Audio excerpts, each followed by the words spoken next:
So we'll be presenting information and techniques on how to counsel clients of multicultural descent. So there's some important keywords to be familiar with. An interracial couple refers to a couple where each partner has a different racial background. Multiracial families refer to an interracial couple with their multiracial children. The term multiracial individual refers to a person who is the offspring of parents who represent two or more racial backgrounds. Multiple heritage is more of a newly used term that refers to a person whose identity is tied more with culture or background rather than race. So interracial couples and multiracial individuals have been a part of America's history since the first settlers came from Europe, mostly between indigenous females and white male settlers. The first anti-miscegenation laws were established in 1664, and these laws prohibited the sexual relations and marriage of two different races and were initially directed towards Blacks and Native Americans, but later also included other races of color. And if you can imagine it, these laws were still effective until just about 50 years ago. It wasn't until Mildred Jeter, a Black female, and Richard Loving, a white male, decided to get married in the 1960s. And after they got married in Washington, D.C., where interracial marriage was legal, they returned back to their homes in Virginia and were arrested. And the Supreme Court decided in their favor in 1967, and all laws in every state against racial marriage were struck down. So my husband is Middle Eastern, and when we got married was not a US citizen. So I'm personally very thankful for this decision, the Loving versus Virginia decision, as well as the Cable Act of 1922, which allowed women the right to keep their US citizenship after marrying a non-US citizen. And the multiracial civil rights movement emerged in the 1980s, and this is one important change that resulted were the words check one or more in the section on race in the 2000 US Census, and this allowed people to identify as more than one race.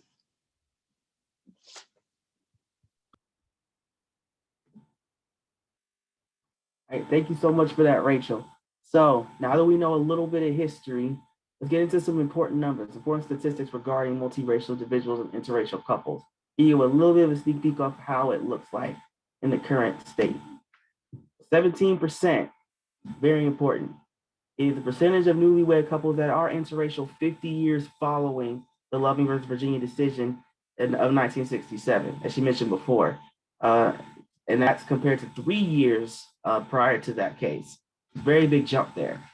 19% is the percentage of newlywed couples that are interracial as of 2019. So that's the current percentage of people that are interracial as of right now, and it might have grown. And that includes racial situation right there, we said before.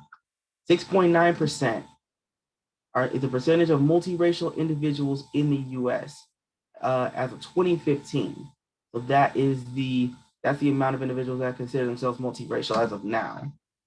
37%, a very interesting one. It's the percentage of adults that have a positive outlook on interracial marriage as of 2017. So it might have grown from there. And that is basically that a lot of people think it's beneficial, and I think it means a lot for people of different races to be married. 61% of individuals is the percentage of they are multiracial individuals that always thought of themselves belonging to one race. So we're going to talk about identity soon, but just know that there are a lot of multiracial individuals that have multiple heritages that consider themselves as one race. And 61% of those, that's a lot of them. And 4%, regardless of the second one, the one previous, is the percentage of individuals that see their background, their multiracial background, as a societal liability. So but that's compared to about 76% of individuals that don't see a difference. That doesn't give them any leeway, doesn't give them any privilege or anything like that. So that's an important picture to note when it comes to multiracial individuals as they come into your office. Thanks, Demo. I'm just going to talk through multiracial identity and identity development. And this is just an individual's sense of self as they belong to multiple groups. And this just goes through when they're little bitty and they don't know there's a difference. And then they start asking questions of why am I this way? And my friends aren't this, to growing older and experiencing true differences of my family speaks this language at home, but my friends speak this, all the way through towards integrating in a relationship of, hey, me and my partner have different experiences. And so from my experience, this is how I can relate, and just working through all of that in their own development. And so multiracial identity integration is the extent to which individuals perceive their multiple racial identities as compatible and integrated. When assessing this, this involves examining levels of racial distance and conflict as they're related to the ways that the individual negotiates and navigates through their different racial groups. And so racial distance is concerned with the perception of others, of the multiple identities as unique and separate from one another. And then racial conflict is concerned with the perception of this existence of conflict and just how that impacts them. Individuals with low levels of racial distance and low levels of racial conflict have high multicultural integrity. And then these individuals also have significantly lower stress levels and have an easier time navigating between these two, and have greater psychological well-being and social engagement in these individual groups. And then individuals with high multiracial identity integration perceive their multiple racial identities as compatible and complementary and ultimately positive. They make them who they are, and they have a strong affiliation with these groups. It is important to remember when counseling, and even if you know somebody who's working through developing more of this identity, is that race is a social construct, and assessing individuals with this is there can be fluidity and changes and fluctuations depending on what's going on in the individual's life, in society as a whole, or just where they are in their growth and development. One identity that can have a different perceptions from the world around us is the white ancestry is privilege, and that may particularly manifest in individuals who are able to pass as white, but this is more from the perceptions of others, that they have outward traits that can pass for white more than a different racial background. And then just how they feel about that. Do they embrace that, or do they prefer to distance themselves from that?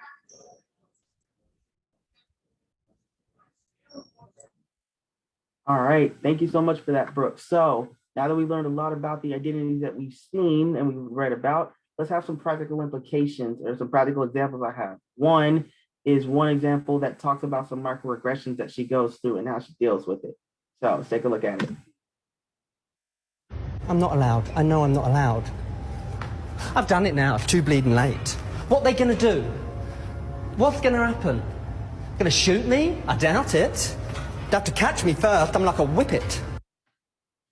So if you couldn't read what that said, that box there, that what she was responding to, it basically was saying that the problems of mixed race individuals would be solved if their parents didn't just decide to mix race in the first place.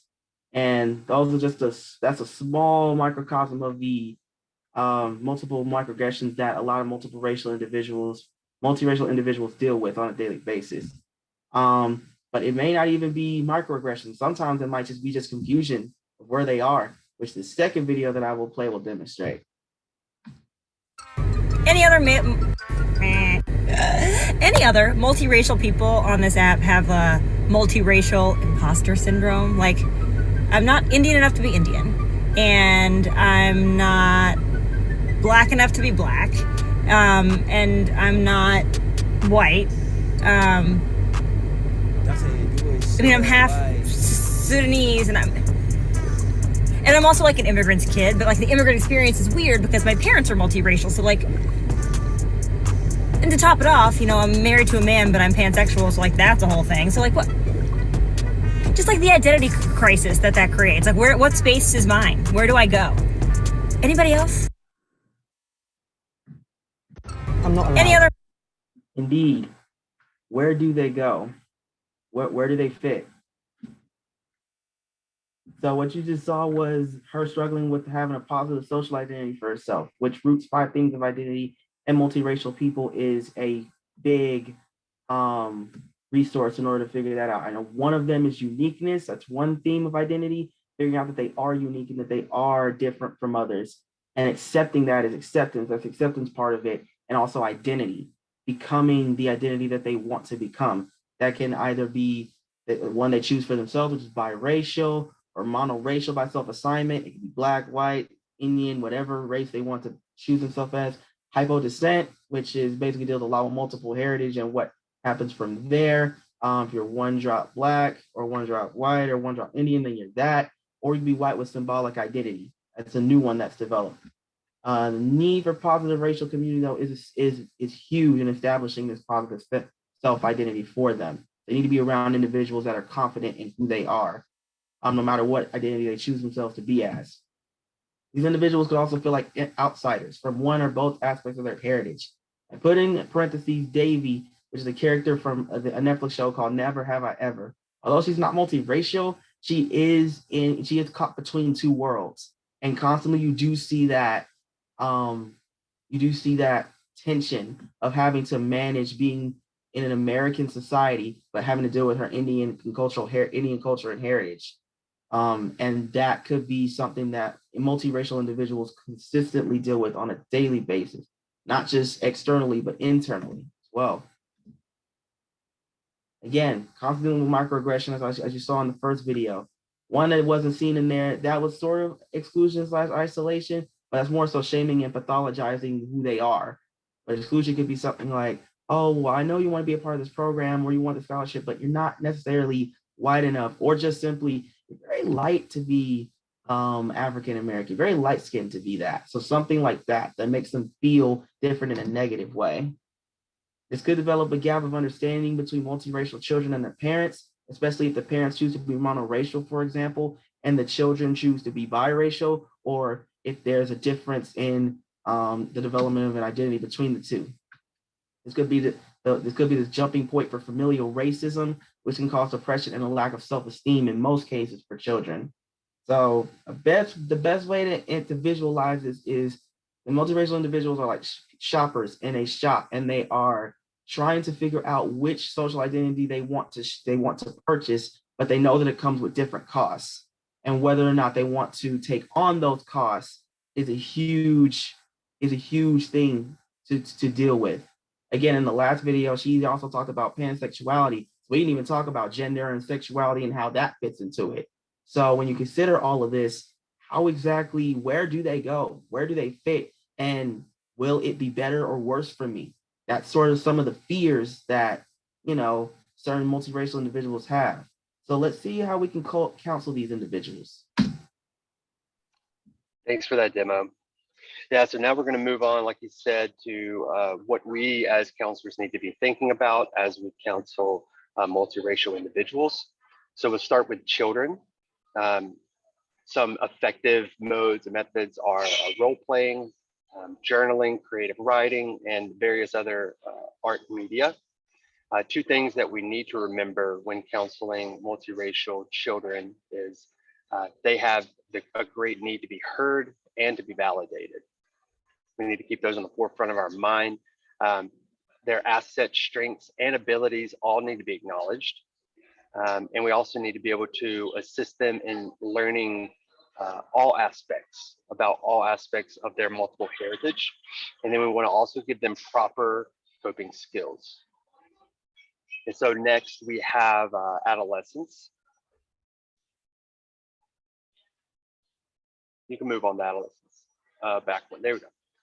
And based on, we want to make sure that we're basing it on the client's self-esteem and self-concept. Effective modes can be role-playing, journaling, storytelling, and setting up behavioral groups.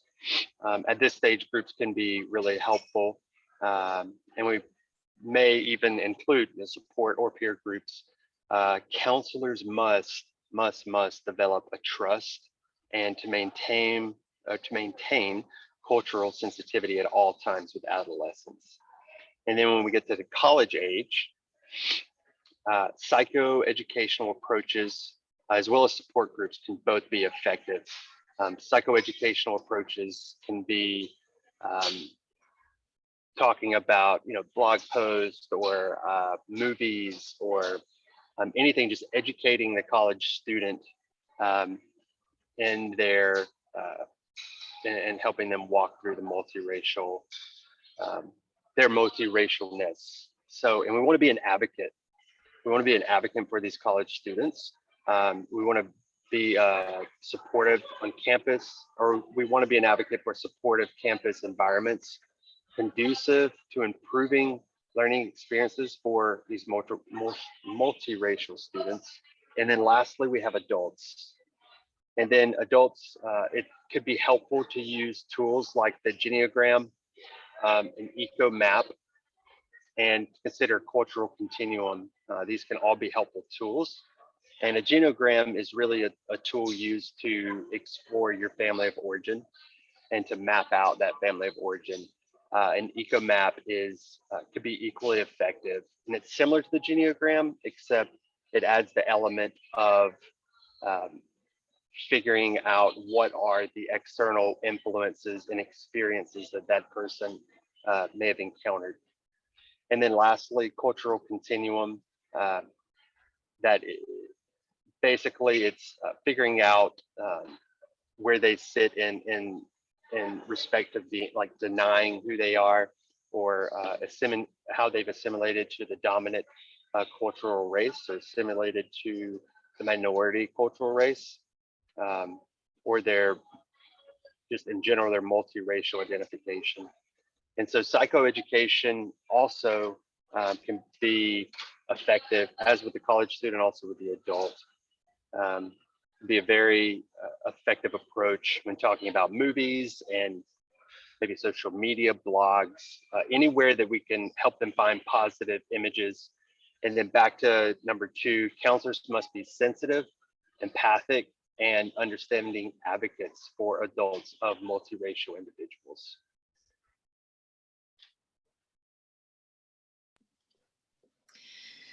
So obviously interracial couples face some of the same challenges as same race couples, but there are some important things to pay attention to in counseling. So it's helpful to know where the stressors are coming from, and it helps relieve the couple to know that the pressure that's being put on them is coming from family or culture or society rather than within themselves or within the relationship. It's also important for the couple to develop a sense of we rather than us versus them when they look at the mixing of their 2 different cultures. I found that in my interracial marriage, that the mindset that we're sort of creating a 3rd culture within our home is helpful. It helps us not to say we're doing it your way or we're doing it my way, my culture's way. And of course, helping the couple understand each other's culture will relieve stress, and it promotes empathy, respect, compassion in the relationship. Narrative therapy can be a useful tool, a useful approach, because it helps people express their concerns and issues in their culture. And also a psychodynamic approach helps couples realize what parts of their cultures have been internalized since their childhood.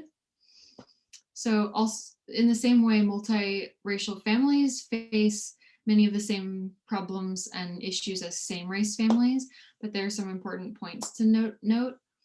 Multiracial children can have very different life experiences than their parents. So it's important for parents to talk really openly about racial identity with their kids. It's also important for children to know when they face racism or microaggressions, when to push back and when to pull back. So push back meaning that they acknowledge and give attention to the act and the person responsible immediately. And then pull back is maybe dealing with an act of aggression in a less confrontational way. And obviously every culture has a different approach to raising children. So it's important that in the counseling relationship and with the family to discuss these things between the parents. It can also bring understanding and relieve stress. So this was our presentation. Thank you for listening.